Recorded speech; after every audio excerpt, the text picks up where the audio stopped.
Hey everybody, Will here with the Villain District Podcast. Thank you so much for downloading episode number 22. It's coming at you. This one is a fantastic episode.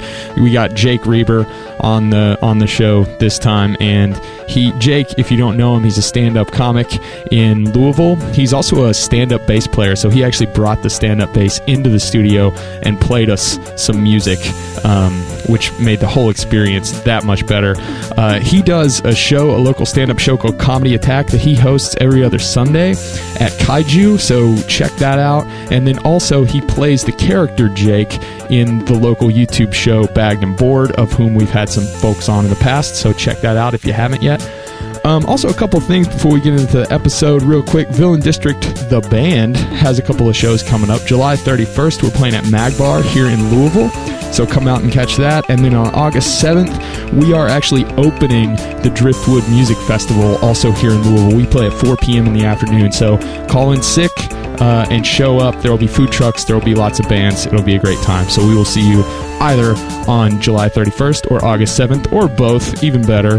And then real quick before we get into the episode, as usual, you probably got this off iTunes, so if you like the show, rate it, review it. That makes us all that much more happy. We enjoy that, so give us a rating or review, even if you're saying we suck. And then also in the news, in Villain District news, we are on Stitcher now, so the podcast can now be found on Stitcher if you're using an Android and you're not Steve Jobs' disciple. So, all right, anyway, that's all the news we got. Let's get into the funny stuff. Here is Jake Reber on the Villain District Podcast. Roll it! You are now a loyal follower of the Villain District Podcast.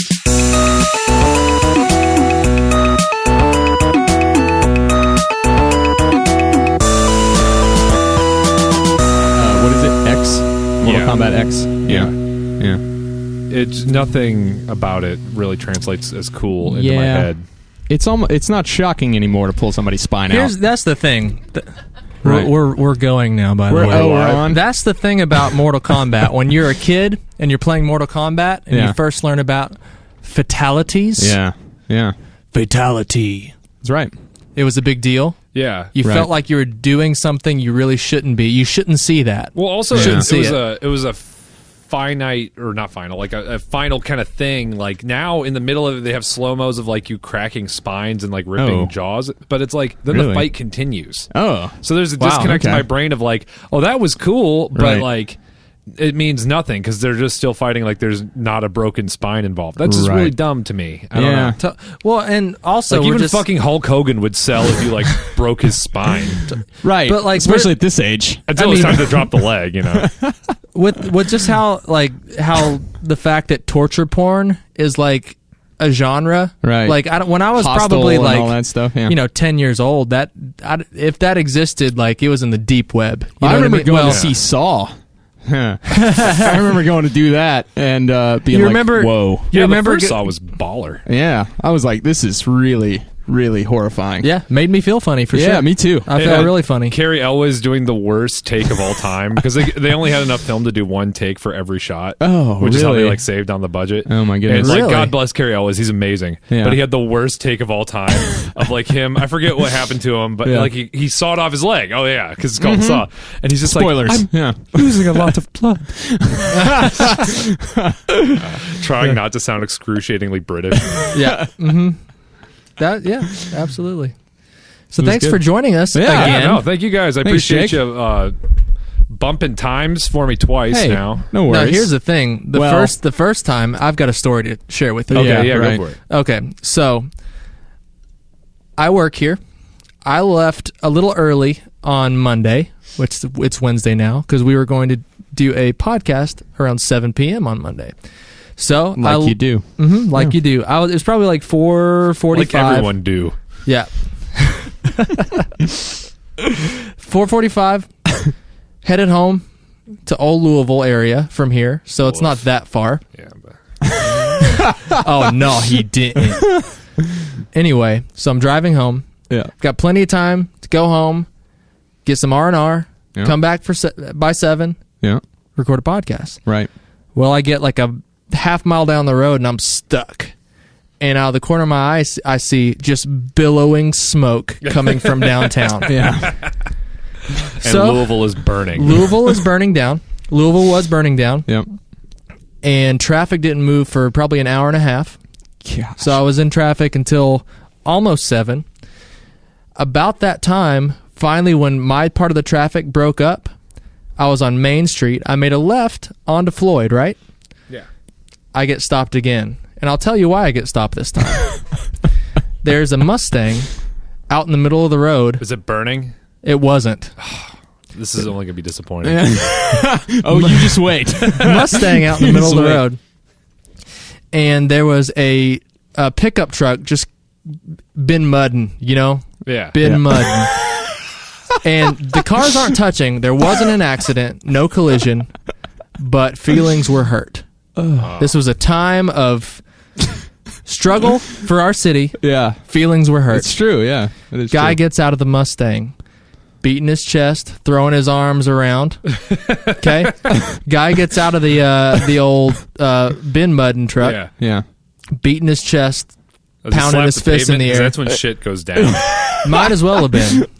And about a block behind me, there are crossing guards, and you know it's like those rookie cops that like they have to Crossing wear. guards don't have like jurisdiction over anything. This guy, you know, Please he's stop. I joined I joined the police department, and I'm wearing a yellow, neon yellow vest, right? Yeah. And I'm saying you can go, you can't go for like 2 hours.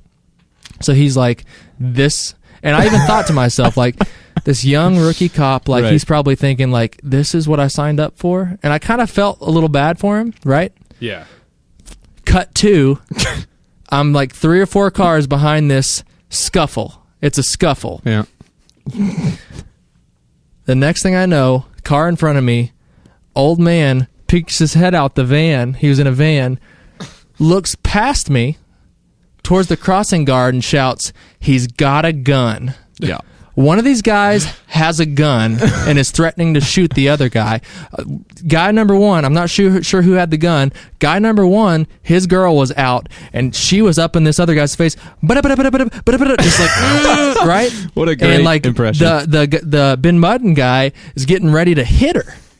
Next thing you know, rookie cop in bright yellow, There you go. glorious, victorious bright yellow, charges them, gun drawn, and makes them kiss the pavement. There you Puts go. them in cuffs. Oh man. Yeah.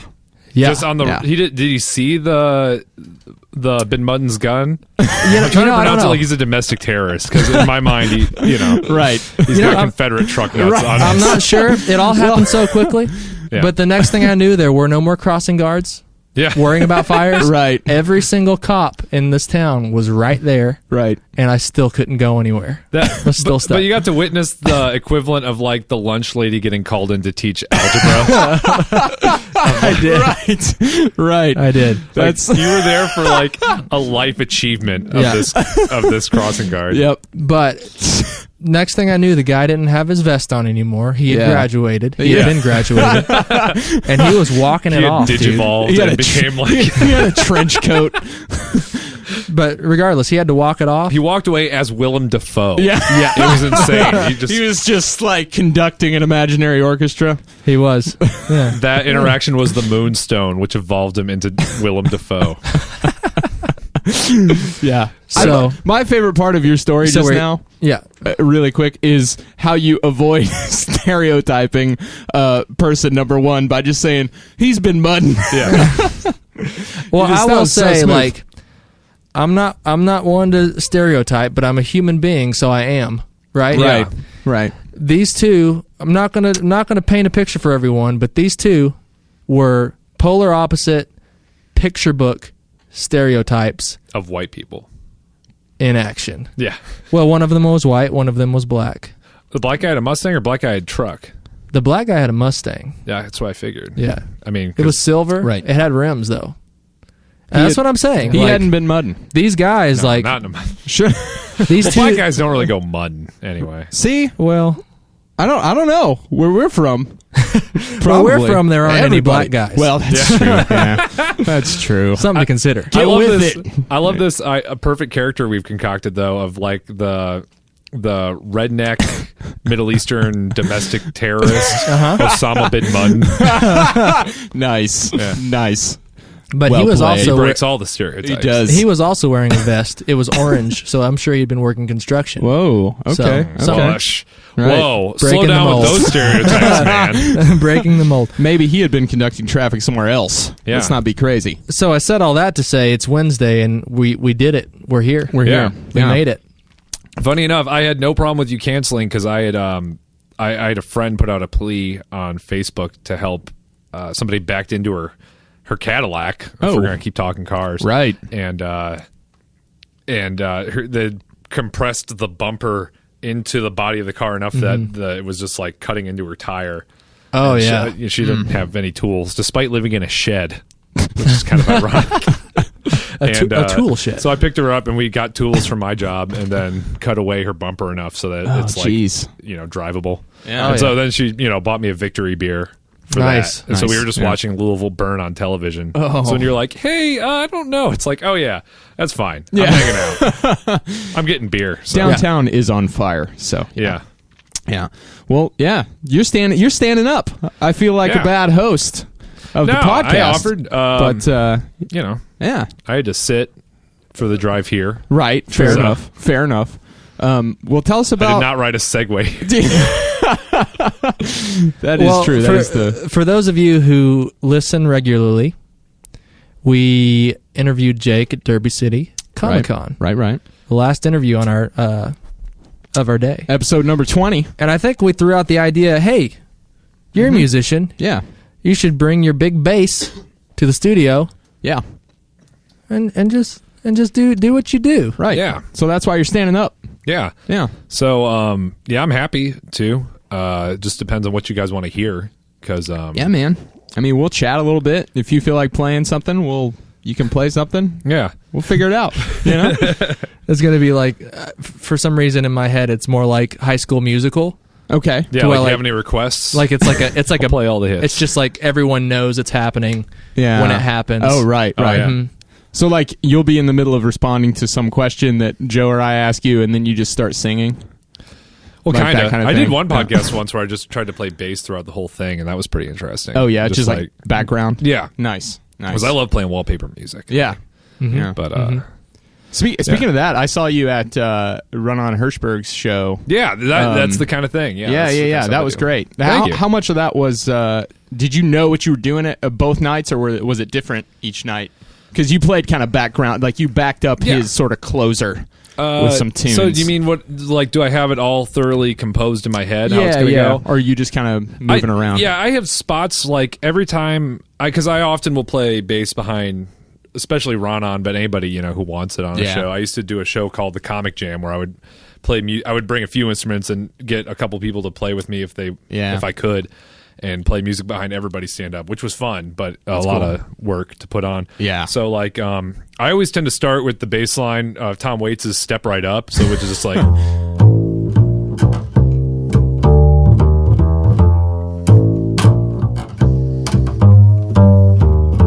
Nice. I kind of slow it down, Yeah. which is kind of like a nice thing to just come in, and then Yeah. opening thoughts. True. Yeah, that is. So I almost always start with that. Yeah. I feel like stand-up bass makes everything that's being said more profound. Absolutely. You know what I'm saying? It makes my jokes appear funny. So It feels like I could have like a steaming cup of coffee and be talking about. So you know what I'm saying? Like Instead, you're just that's- rocking the Miller time. Yeah, just exactly. Just as classy. Yep. yeah, and then I'll switch keys more subtly than that. But and I'll just try to do something a little melodic and harmonic behind everything, Nice. and then just lots of chromatic Yeah. to shift around. Well, and that's one thing I wanted to ask you too is you play a lot of jazz, right? Yeah. Speaking of chromatic stuff. So, yeah, well, tell us about that. Tell us what you're like. Yeah, tell us how you got into that. How about that? Well, I got into bass in 7th grade. My sister played viola, Oh, nice. and she was in the orchestra, and I think my sister and my mom had secretly conspired with the orchestra teacher, who was like my teacher through middle school and high school. She worked at both, to get me into playing an instrument, because I just started guitar a few months earlier. Yeah.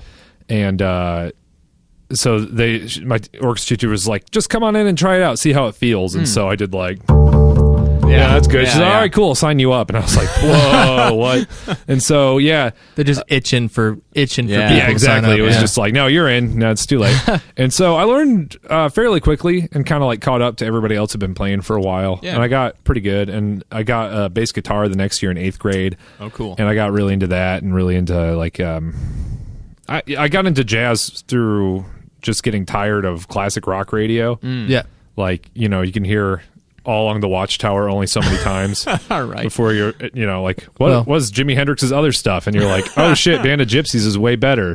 And then you look a little farther and you're like, oh, Miles Davis was super into Band of Gypsies. Yeah. And then you're like, oh, Miles Davis fucking rules. Yeah. And then you're like, okay, he had stuff before fusion jazz. And then you check that out. Yeah. It's a really good way to get into jazz is through Miles Davis, because it's like, he was the stereotypical innovator of every, big movement after like the 50s. So. Yeah, I had Kinda Blue, and I played that record a bunch, but I'm not a huge jazz guy. Yeah, that's a really good one. That's a good one to have. I would also recommend getting other ones, because it's not like, I know that's like that's the staple or whatever, right? Yeah, that's like layman. the textbook. That's like the Bible one. I don't know. Right. What do you call like the benchmark, the landmark album? But, we'll call it the Bible one. Yeah, Right, that year alone, though, that's from '59, and that whole year had like albums worth checking out across the board. Ornette Coleman, who just died like last month, he put out "Shape of Jazz to Come," which is an amazing one with one of my favorite bass players, Charlie Hayden, who died last year, was on that, and then. One of my favorite records ever is Mingus Aum, which came out in '59 as well. Dave Brubeck put a album called Time Out. There was a couple other ones too. There was 1959 was like all the cool shit came out. Oh, really? Yeah, that's cool. You know what really grinds my gears? What's that? Jazz. The fact that you had the opportunity in school to play in an orchestra. I knew this was coming. Oh, so you guys are from like bumfuck, right? Right. That's its real name. Yeah. Because it says on the Kentucky. map. Like on the map. I East played of Baghdad.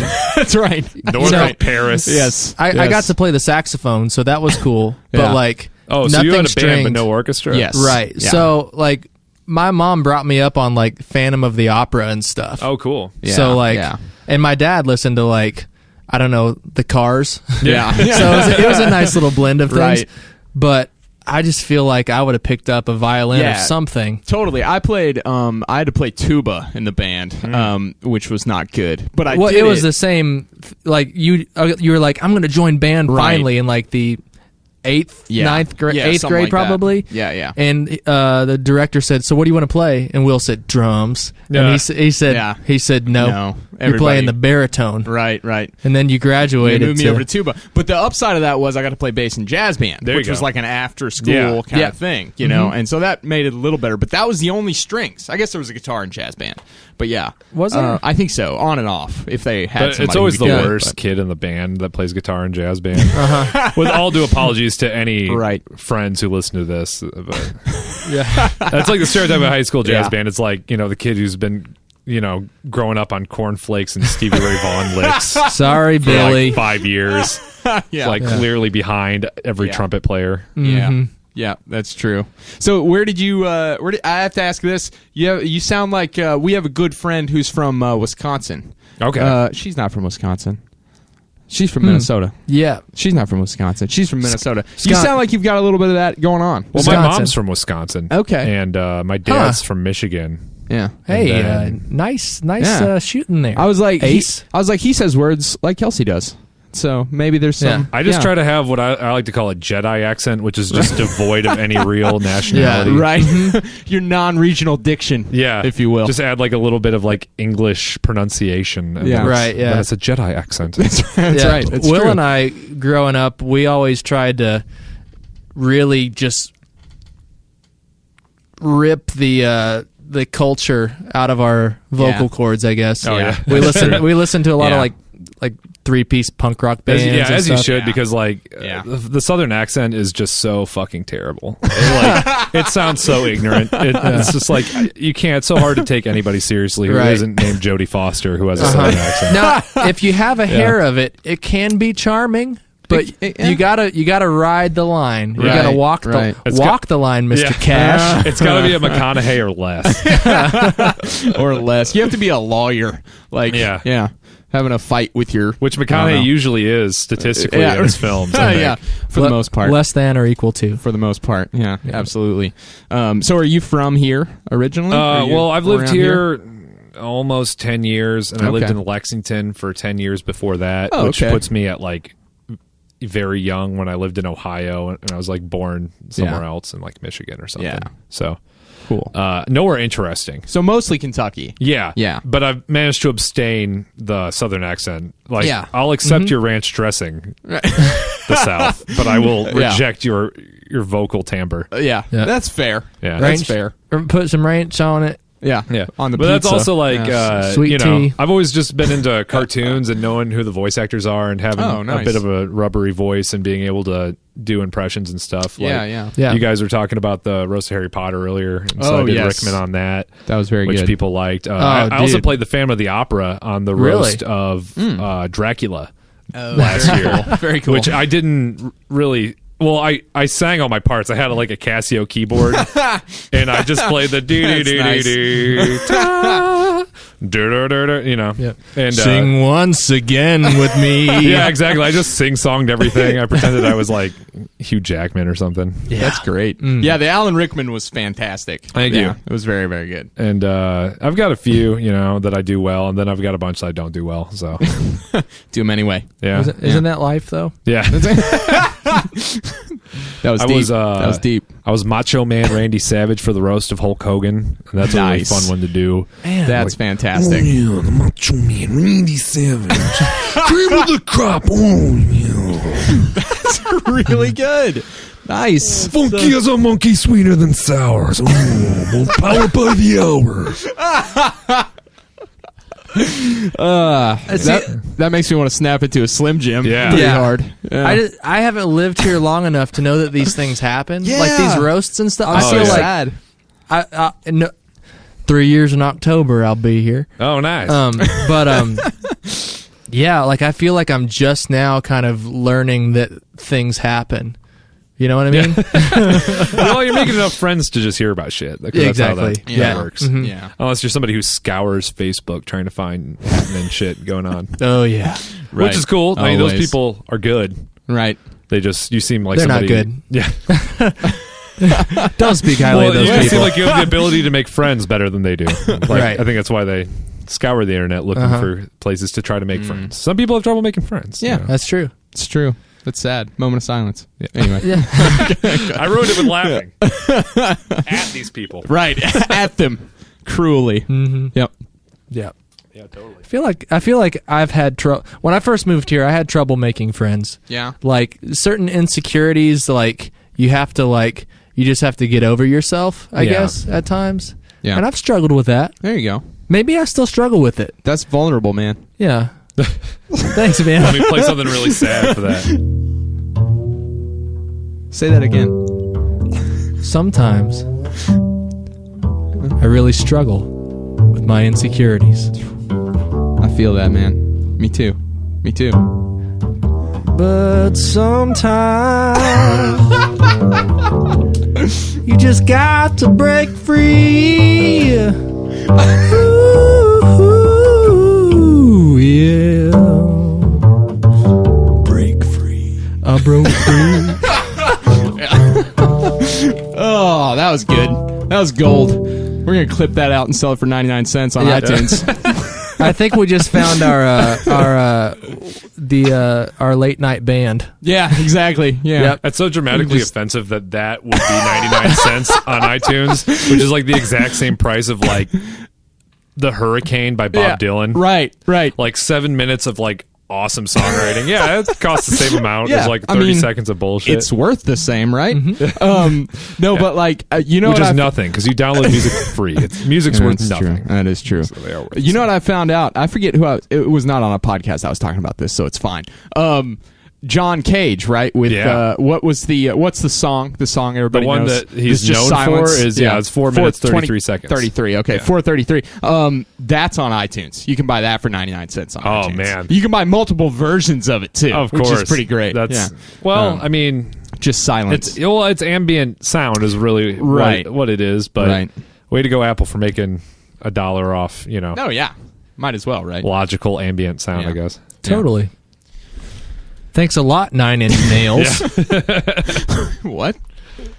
You haven't heard about old Trent and his new Apple thingy? No, I didn't. It's like the Apple version of Spotify. Oh. He be rocking that hard. Okay. He rocking it hard. All right. Yeah. I saw an article. Well played, Saw an article. Yep. Fair enough. Yeah. I don't know. My whole thing with Spotify or that new Apple thing is like you're releasing music. It's like, hey, here's a crazy idea, folks. Give a shit about what you love to actually buy it. Right. And like pay money for it. Yeah. Like, just go buy a CD. When was the last time you did that? You know, just go fucking support smart. It's crazy. You know, maybe the whole decade and a half we've spent with Kaza Light and Napster just downloading and hoarding everything possible. Right.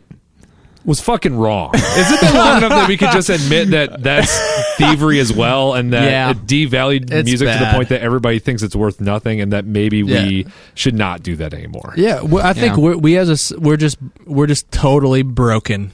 Yeah, as a society, just busted up, man. You mean in terms of music, or just just broadly? I think we dig a little deeper in the music. Yeah, right. Right. No, I agree. I mean, that's my one of my favorite bands just came out with a new record, and it's like it is weird. I mean, I've downloaded music. I won't say I haven't. We all did. Almost 30 years old, and not old enough to have missed it. So, but like when those bands come out with something who you're super into, and it's like you like giving that money to it. Do you know what I'm saying? You're like, fantastic. Of course. But now, like, everybody has this indignant kind of sense of what art is worth, of like, fucking entertain me. Like, even people go to a music show and they're like, you know. Like, Well, also just like the supply is so much greater than the demand. That's true too. I mean, when we were growing up, like the bands we listened to, like, you know, there were like 10 or 15 of them, and now there are like 10 or 15,000 of them. Yeah. Yeah, but there was always a shitload of bands. You know, it's just true. It was just harder to. I mean, right now, like if you want to listen to anything, it's easier for up your shitty bands to be able to put their music in a more spreadable format to get more exposure. I think is what it is, because there's always been a shitload of bands. Well, think about like just as early as the Green Day era. Green Day, people couldn't just click and listen to whatever they wanted, right? Yeah. So they got in a van. They sold 70,000 units in like a year, just touring and playing shows. Yeah. And you can't do that because people just aren't hungry for it. Yeah. They're overfed. They want to go home and just fucking put on Pandora and not think. Right. Mm-hmm. Do you feel that, like, we're getting kind of serious, but do you feel that, like, there's been a move away from music in general? Like, I feel, because we're in a band, and I feel like, not just with our shows, but like with shows in general, like there's been a move in the past 10 years or something away from people going to shows. And maybe it's just an age thing. Maybe kids are still going to shows. That's an interesting premise, because, like, I know I personally kind of moved away from music in a way, because I went to music school and got really burned out on that, and kind of wasn't happy with how I played or what I was doing, and that's when I stepped away and started doing a lot of stand-up comedy. Yeah. And then, so that was really good, and then it was like, I want to cultivate both of these, because I really do love music more than anything else, and so it's only in the past couple of years that I've felt like I've gotten my music to the point where I'm at better than ever, and my comedy to the point where it's still, you know, I'm better than I was, and, you know, better than ever. And so Yeah, maybe. I don't know if that's true for everybody else, but I know personally that resonates with me because I had to move away from music in kind of a way. And I mean, maybe part of it is like, that like I'm older, and so it's like I want to go where I can talk to each other. Right. You know what I'm saying? I don't want to sit and listen to your band. Yeah. But for me, like, going to a concert is one thing. Like, again, I do feel old. I do feel like it's too loud. But like, if gotta bring earplugs, man. If I go to a random show, I don't know anything about the artist, and they're not just fantastic or just completely unique in a sense that just captivates me. Yeah. Like, I'm not engaged at all. I think that's a little bit of you just being older, of you crave having your mind blown. Of like you just want, your time's worth more because you're an adult now. You get like paid for your time and stuff. Right, so I think you just crave, like, you just want to have your mind fucking blown every chance. Yeah. And I don't know. There's ways which I know and appreciate, and because I do the same thing. You just have to like figure out how to cultivate it in new ways. Yeah, and but that being said, like, I've found myself going to a lot more comedy shows. Like, I've never gone to comedy shows in my life, and I'm just like engaged with it. You know what I mean? They're great for that. Like, there's something beautiful about watching somebody try stand up for the first time, because everybody, you just put yourself in there. Even if you've never done comedy, you're like, oh, I could do that. Like, I could go up there and fail miserably and just have everybody's adoration or hate for a moment. Like, No, I agree. I love comedy shows. And I host an open mic where a lot of new people try it out, and I'm proud to have a show where people enjoy doing it for the first time because of the atmosphere and stuff. But you watch a lot of shitty comics, and that's kind of the best part. Yeah. So when you said you got into doing comedy more regularly after you kind of got burnt out with music a little bit, what was that like? How did you? I had a weird start into comedy in that I created my own show and then did comedy for the first time. Oh, wow. Which is not normal, because I moved to Charles Avenue.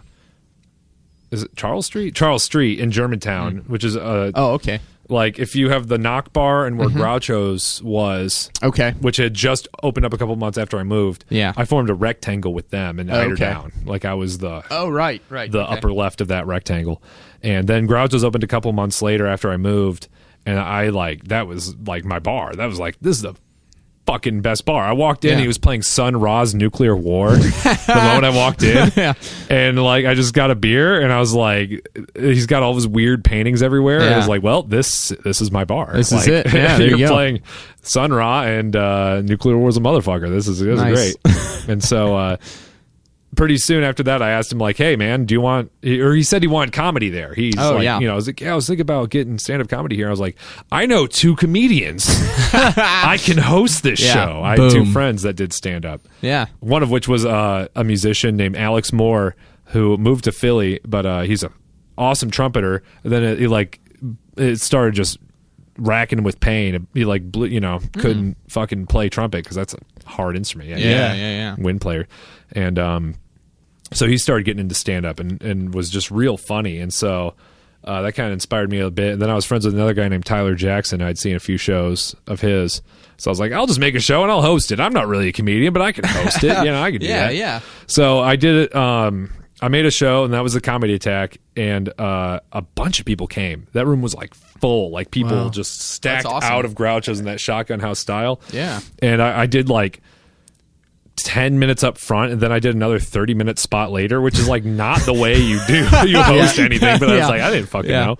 And I killed both times. It was great, which is also real weird for your first time. Yeah. And then I continued hosting for the next it was once a month then, and I hosted it for the next couple months and did subsequently less well, but we still had lots of people. Then it kind of dropped off. Like, people knew about it, but there weren't as many people, and I was just like bombing all the time. I was just doing terrible. But learning how to host better. And then finally things kind of evened out, and I worked at it, and I got better. And that's cool. So when did you start the Comedy Attack? What year would that have been? How long ago was that?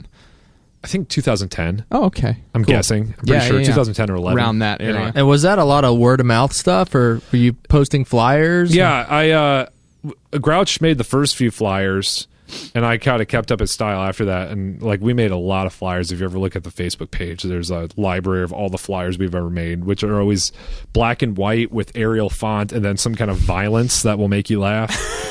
Like, I don't know. The first one had a dude, and they're always like heavy contrast too. It was a dude just holding a gun in his mouth and looking really surprised and just said, "Comedy attack." And then like, oh yeah, sure. Yeah. There's a really good one of a lady getting kicked in the face by a kangaroo. There's like that picture of Steven Tyler after he fell in the shower. That's my personal favorite. Oh, wow. And it's like he's got a tooth missing and like a vagina-sized gash on his eyebrow. It's just so funny and like, and in black and white. Oh, and I had him. I said "comedy attack" at the top, and then the caption is his speech bubble, and it says every other Sunday.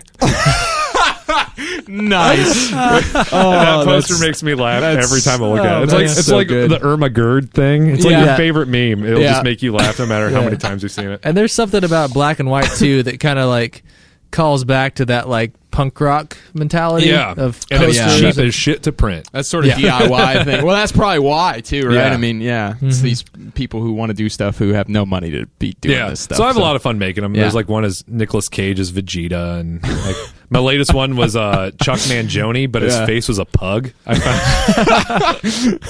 So that's awesome. So this'll probably go up like what, middle of next week, something like that. Yeah, man. Yeah, something like that. So it'll be. You have one coming. We have one in the can, right? Yeah, we the do. 19th is the next one. 19th, just like your last one. I've no idea. Right? No, it's fine. That's 18th fine. or 19th. Actually, whatever. I think we covered all of them on the last one. And I think I was right. wrong. I think I was like on the off weeks or something accidentally. So whatever That's funny. he said, do the opposite. Right. That If you're kaiju. listening to this, you probably found it on the Facebook.com or iTunes or something. You know how to use a computer. Go search for it. You'll find it. Be a man. Grow up. Grow up. You know. Anyway. It was that Charles Ives quote, like, sit up and use your ears like a man, god damn it. Oh my goodness. So. That's funny. Well, do you want to play us a tune? Okay. Yeah. I'll do It's whatever you feel, man. I'll do a real song that I wrote. Oh, sweet. That doesn't require any singings. Cool. That I practiced a lot today. Because I just ran into my friend Connie Clayton Monday at the Knock Bar, who moved to Canada, and I was like, one of those things that you could just see your friend and your eyes just water. It's like, Connie, one of my best friends. And so this is a song called "The Grumbler" that I named after her laugh, because she's got a really husky chuckle of a laugh. Nice. So here's the Grumbler. Sweet.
you. I think I hit your mic at the end there.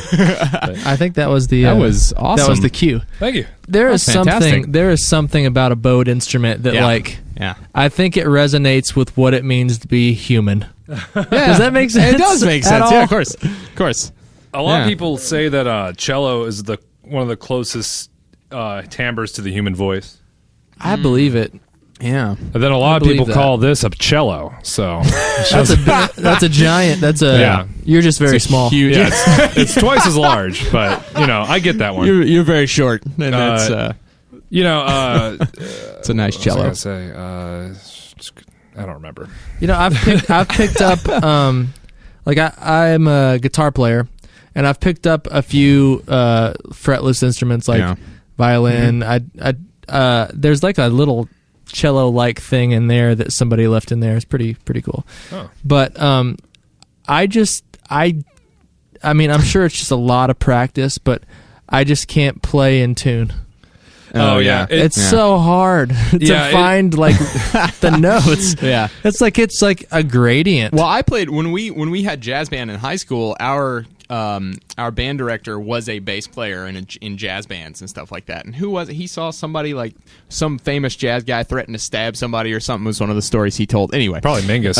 Yeah, maybe so. But he had a fretless like electric, and so I got to play that and whatnot. And I was just F to B flat over and over, right? And it was still hard, for me. I also play a fretless bass guitar. That's the only bass guitar I have anymore, and it is hard. That's actually kind of a lot harder than this. Oh, really? Because I only have from here to here to use which is I'm demonstrating. For those of you. I only have so long. I have about 2 feet of space I have to learn till I get the body, and then I have that body to work against.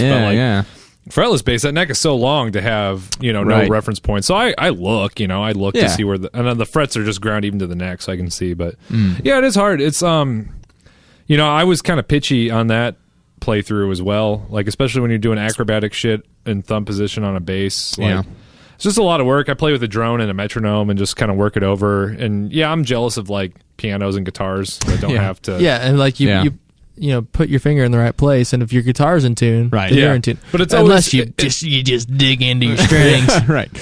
But it's kind of fun having the thing to work against to make music. Like I'm physically sweating right now. From that, like it just takes a lot. It's a very physical thing, and it's kind of one of my favorite things about it. Actually, is I feel like I'm fighting my instrument all the time. That's why I stand. Like my teacher used to sit. Yeah. And it is a shitload easier to sit, but I don't know. I just like fighting it. I feel like wouldn't you have to have like a pretty tall, like a stool? Regular size stool would work. I would lower the end pin if I were sitting. Oh, okay. Okay, yeah. Right. So I have it set pretty, because I'm tall, and then the instrument's got to be kind of tall, and I'm also wearing boots. Oh, there you go. Made for walking. Yeah, I was practicing barefoot earlier, so if I was pitchy, I'm going to blame it on that. Anybody out in Radio Land who... It's the boots. It's always the boots. Right? So when you're playing with... how many groups are you in? You're in at least one. Yeah, at the moment I'm just playing with a rock band called Freddie Was a Boxer, and then I've been in a shitload in town. And I do pick up gigs here and there, so if like somebody needs jazz or... classical, I'm available for booking. There you go. And then I use it in my comedy stuff sometimes. So that's cool. I wouldn't do that song because that's like, that's a tune I wrote that I think is good. So whereas my comedy stuff, I would do like Stand By Me, but with this beat, like which I'll just call generic Latin beat because I don't know the difference. And I could play it with the full band or something. Yeah. But it just sounds kind of full enough. Yeah, for sure. That's what, for the solo show stuff is what I call it when I'm doing comedy music. For the solo show is just kind of finding stuff that it doesn't sound too hollow. Yeah. So it's a way I got to play, and it's like just songs I got to pick. I think I saw you do that. I saw you do Stand By Me like that at Tim Faulkner for the Bag and Board thing. Yeah, cool. Yeah, that was a fun show. I'm glad you caught that one. Yeah, it was really cool. That one got filmed, so that one will be on the internet. Oh, nice. Yeah, that's cool. I didn't realize that. It's awesome. It's like Matt films everything he's involved with. Right. Yeah, for sure. Unless he didn't film this one. He was running around. He was trotting around. Film what? The performances. Oh, yeah. So when you're playing with, like, the rock band you're playing with now, are you playing, like, your original stuff, or... No, they're all other people's tunes, like Tom Burgess and Aaron West, and I think Will Choir writes some of the songs too. They're all okay. I think the drummer wrote some too. Okay. They're none of my tunes. I don't write a whole lot of tunes, so it wouldn't be hard. I just recently started relearning one I tried to write as a comedy song.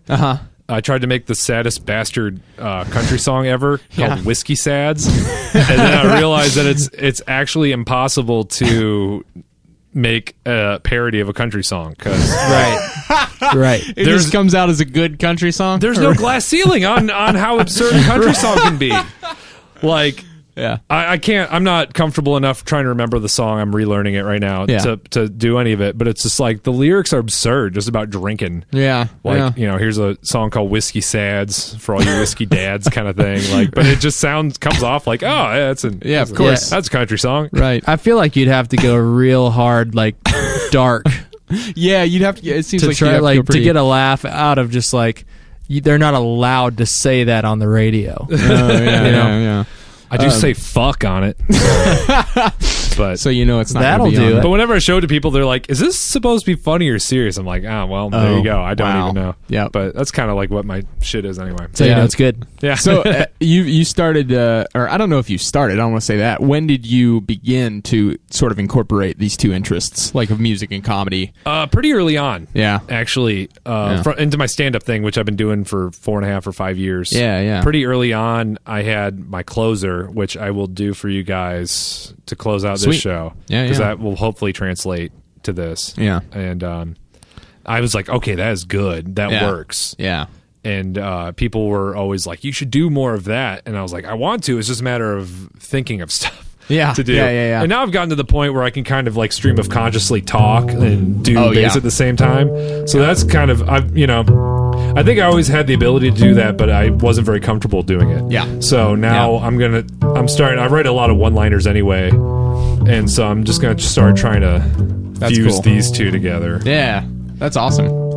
So yeah, it's almost like, because like what you just played a minute ago, like Joe was saying, like there's something about that connects to the human soul. You don't want it connecting to the human soul too much if you're trying to be funny. You know what I mean? Like you don't want people to be like tearing up because it's wonderful. You know what I'm saying?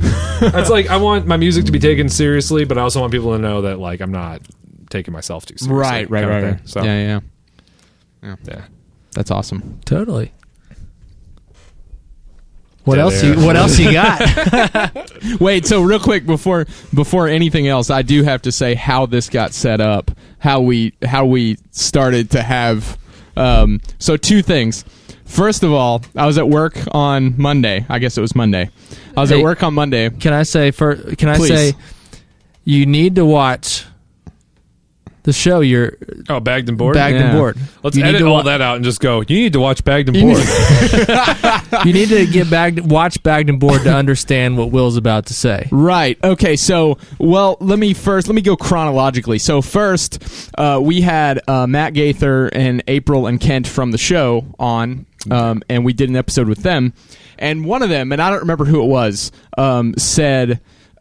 Jake's, and I re-listened to it to make sure I got this right.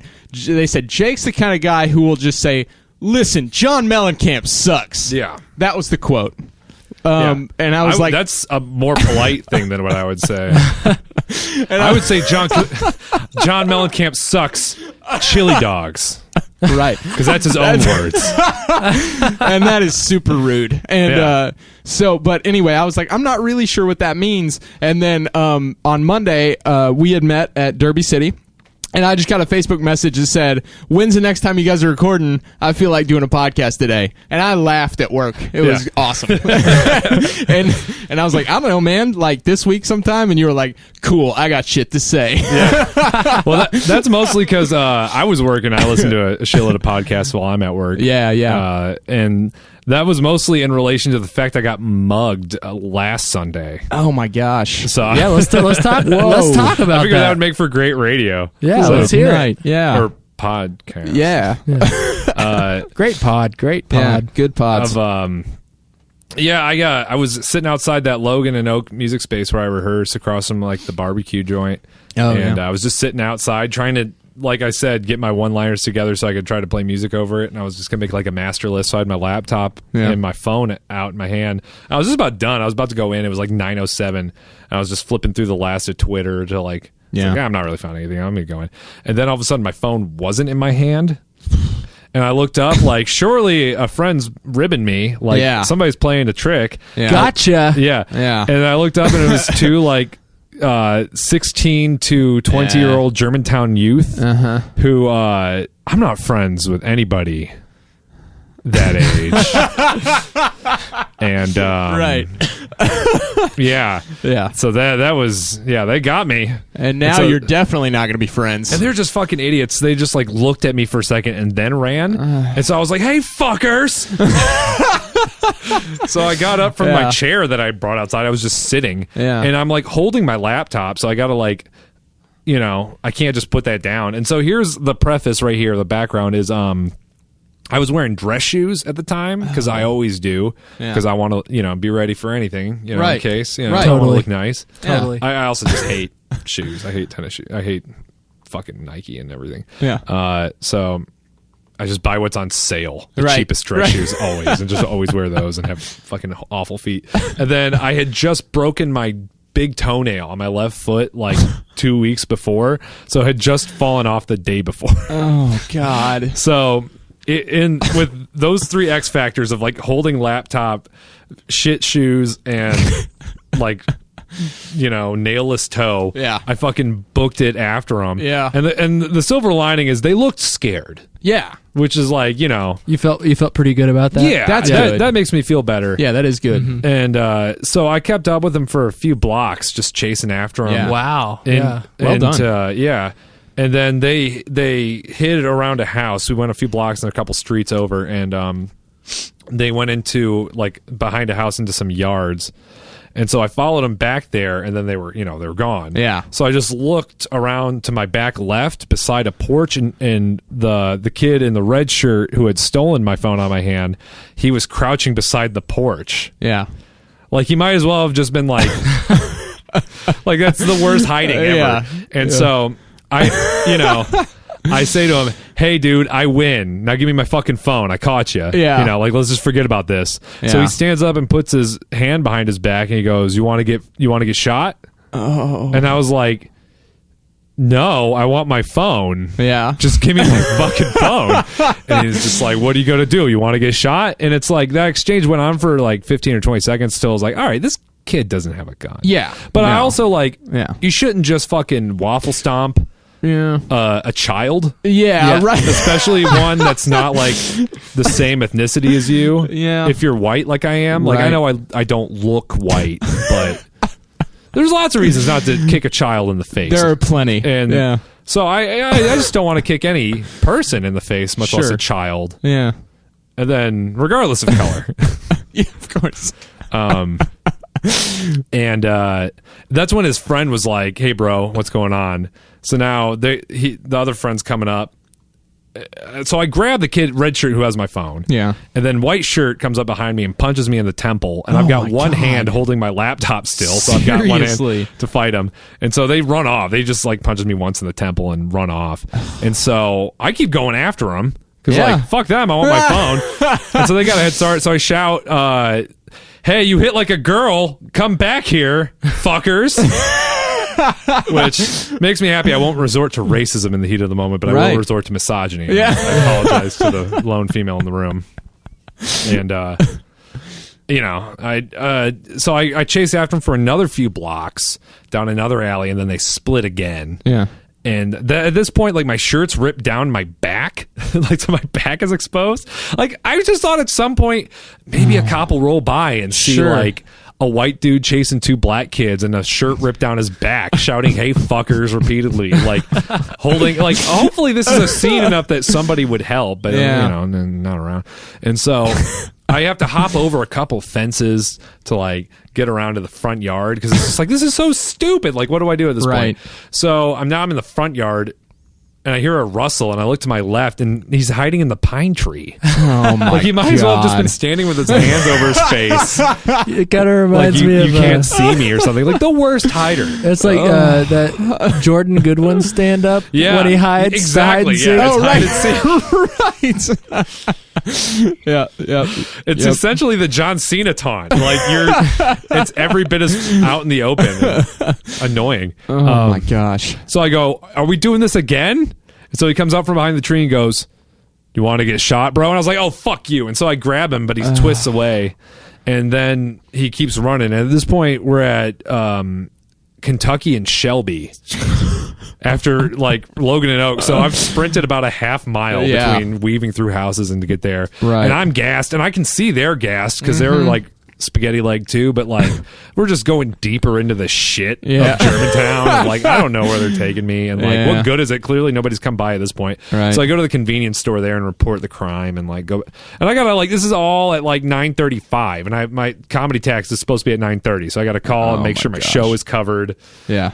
And then, it was a fucking shit show. So I didn't get my phone back. But I kept up with two shitty teenagers for a half-mile sprint. Pretty good. For you, man. Hey, if Louisville had been burning down, there might have been somebody there to help you. Maybe. If only. Yeah, maybe. See, I'm always but see, you also got like bravery points out of that. You know what I'm saying? Yeah. You're like that cop at the beginning of the episode with the vest on. Now you can take your vest off because you got. You know what I'm saying? Call back. Exactly. Most people were very nice, but they were like, "You shouldn't run after them. They might have guns." And I was like, "Yeah, but he can only put his." See, yeah, that's my problem. I'm like kind of lefty, and so like all my Facebook and my news is just all everybody has guns. Yeah. Everyone has a gun. That's my whole. I figured thing. they looked I'm like, scared oh, from no. the start, and they didn't. You know, if I'm running after them, you think they would have been like, "Stop fucking chasing me." They would have at least right. flashed the gun, right? Yeah, or like yeah. when he was threatening Gun me, flash. he would have brought it out. Been Yeah. like, you know, it's a lot more effective than telling me you have a gun is showing me your gun. Like, Right, I'll yeah, walk of away course. and you don't have to shoot me. Yeah. I don't know. Yeah. You could have even Also, just said like, that. who steals a phone? Only like a shitty kid steals a phone because like you don't get any money for it. You just severely inconvenience Yeah. a person. That's the whole thing. Yeah. Yeah. So, Well, you responded well. Yeah. You kept up for a while. Well- That's pretty good. yeah. My dad finally admitted that. My dad yelled at me at first for getting my phone stolen. I'm like, how'd you get that? How'd you get your phone stolen? It's plucked out of my hand. It's like, I made him work for it. Right. Yeah, I made him work hard. Days later, for it. he relented and he was like, in retrospect, he didn't apologize, but he was like, in retrospect, like I thought, what would I do in that situation? It's like, I've got metal hips. I can't run after him. So that was pretty cool. It's Yeah. like, thanks, Dad. Yeah. I think what you should say is, hey, next time, don't chase them. It's only a phone. I love you.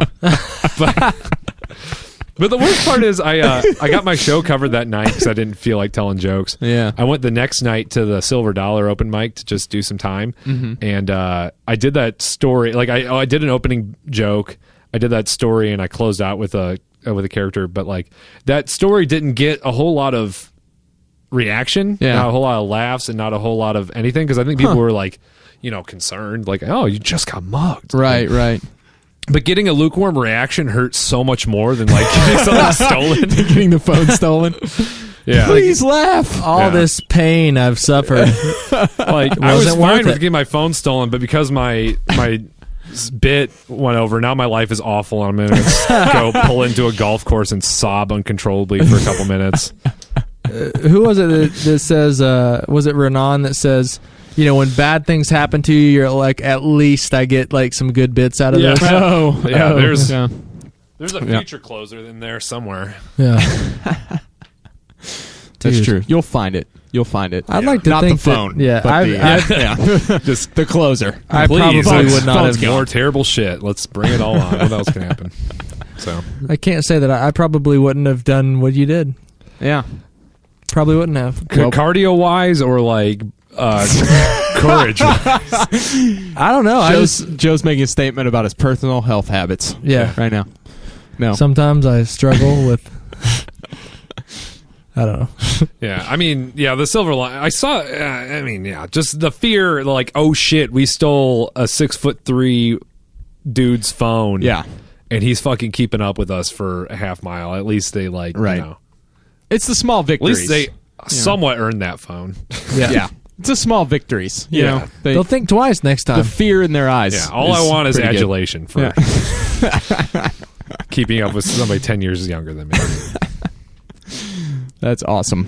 Well, do you want to play? You want to do the closing? I know you've got to get to a thing. Oh, yeah. So, cool. Yeah, thank you so much for being here. No, Jake thank Reber, you guys. everybody. Yeah, I appreciate it. Like this has been fantastic. I want to figure out how to make that 5 minutes funny. Yeah. So thank you for yeah, I got shit to say. I got to work this into something funnier. So this is this is a little bit serious.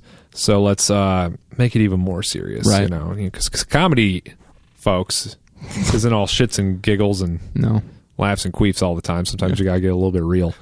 And that happened to me a few years ago. When I had a friend I grew up with in high school orchestra named Mallory, and she was awesome. She was like maybe 5'6" on the soccer team. She played violin. She had scoliosis, which made her butt stick out.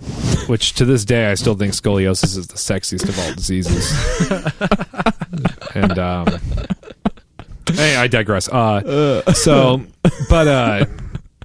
She went to the Indiana State Fair that fateful year when Sugarland was playing. And she was still my friend, even though Sugarland was her band that she dug. But so she was there in the VIP section of Sugarland that fateful year when the wind was a howling and the light fixtures were a swinging. And I guess she wasn't very important to somebody upstairs because, the Lord took her into his house that day, along with the rest of the VIP section. And this was our song, and it was it means something to me. And so I was gonna play our song. Yeah.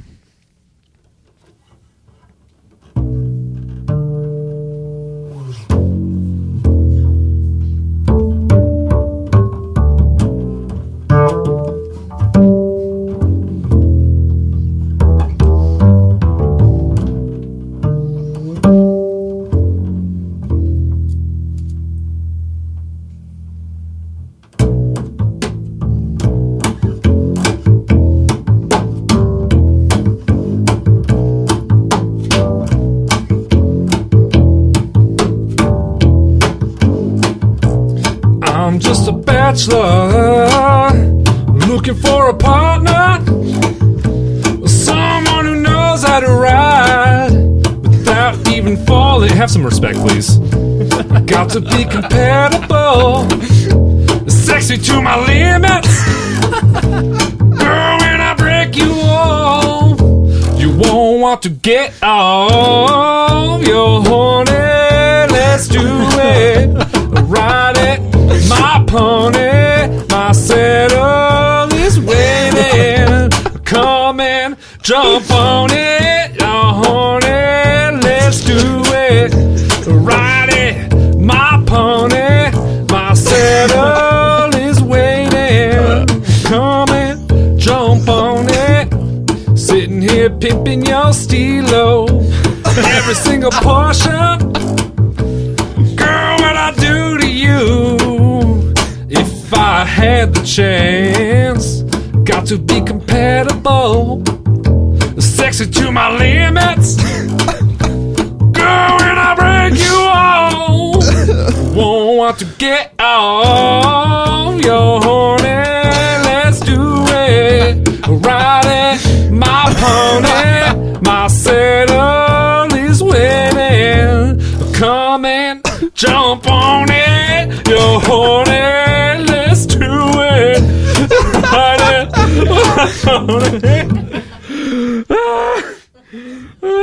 No, I'm kidding. It's fine. Nobody died. No, like people died.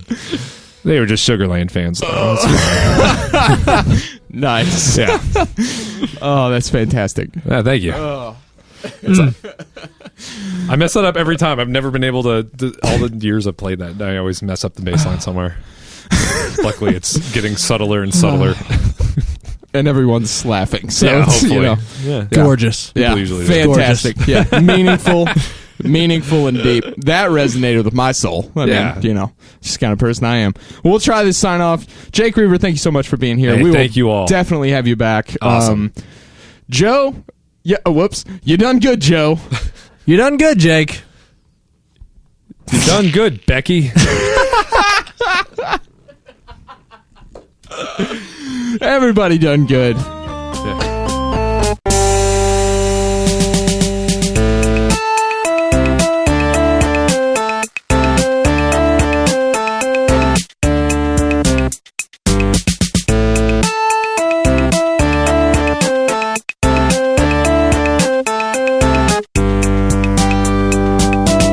The caption is his speech bubble, and it says every other Sunday.